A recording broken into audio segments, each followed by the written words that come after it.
Hello, amazing teachers. Jay Fullmer here. We've got a doctrinal mastery lesson here today, 2nd Nephi 32, 8 and 9. In the past, when I did a doctrinal mastery lesson where we worked on memorization and I drew some cartoons and gave some ideas on how to shorthand those cartoons for helping memorize scripture phrases, that was really popular and I got a lot of feedback on it. So, if it's all right, I'm going to do that again. The lesson has got some wonderful things, and if the scenarios in the lesson are the right way to spend that time with your students, please do that.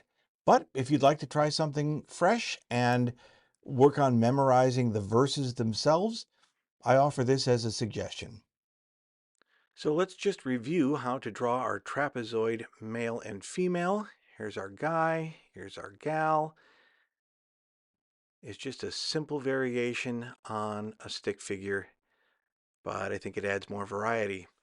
Now, today we're going to be talking about prayer, and so here's our prayer guy. Simple shapes that can give you that impression of kneeling in prayer. Here we've got our simple Jesus, the robe, and then the 3 stripes there for the extra robe. And then it's Nephi talking in the scripture today. So here's our Nephite character. Simple shapes, arm skirt, put a little headband on if you want to. Here's an ampersand, a very bad ampersand. And here's our clock. So it's and now, pointing to the clock right now. And now, that's how it begins. And then we've got Nephi speaking. He says, my beloved brethren. So here we've got our Nephi, and then we've got his beloved brethren. I forgot to put a headband on, and I changed his arms so that it looks like he's talking to them. And here's our group of people, very quick shapes there. The heart, make sure that we know they're his beloved brethren. And then he says, I perceive that ye ponder still in your hearts. Those dotted lines, that means he's perceiving that they're pondering still, little question marks. They're pondering where? In their hearts. So let's give them each some hearts. And it grieveth me that I must speak concerning this thing. So we'll put his head down on his shoulders so it makes him look like he's sad. There's a little teardrop.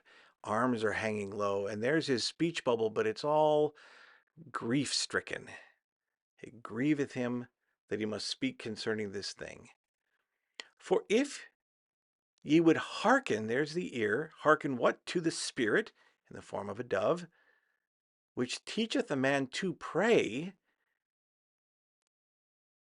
you would know that ye must pray. Notice the 2 different prayer poses here. I've got him intensely praying in the second one, but inquiring, listening to the Spirit in the first one.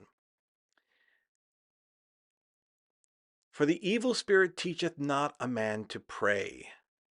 So there he is putting up his hand. And now we've got somebody saying, hey, should I pray? I'll have a little character here. Inquiring, should I pray?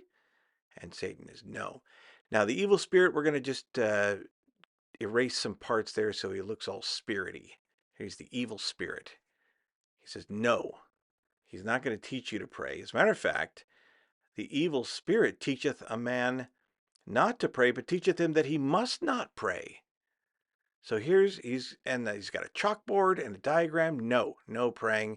He's got a pointer. He's going to teach him. He teacheth him that he must not pray. Now, normally when I do behold, I make a little hand and put a B in it, and then that's behold. Because you can play with words like that when they are not important to the concept. But in this case, notice the difference. Verse 9 begins with, but behold. Now, if you want to try it a different way, you could try holding the B like this. Whatever feels easier to draw. Hands are not easy. But either way, but behold, I say unto you, so that's Nephi. He's pointing to himself, and he's speaking. I say unto you that ye must pray always. There's the arrows. Any time of day you must pray and not faint. Oh no, our character has fainted. Don't do that. Do not faint. That ye must not perform anything. Now, for performance, I've got just kind of a offering to the Lord. Perform anything unto the Lord, save in the first place. He's got his finger up the first place. Don't do it unless in the first place ye shall pray unto the Father. Here's the Father in the name of Christ. And here is Christ. We're going to put his hand outstretched for the next part there. Pray unto the Father in the name of Christ, that he will consecrate thy performance. There's his consecration on his head, that thy performance may be for the welfare of thy soul. Again, if we use that idea of the glowing offering as the performance. Anyway, I hope these help. Your kids may come up with better ideas, but either way, have a great time, have fun learning these scriptures, and to use drawing to help you to really examine these concepts. We'll see you next time.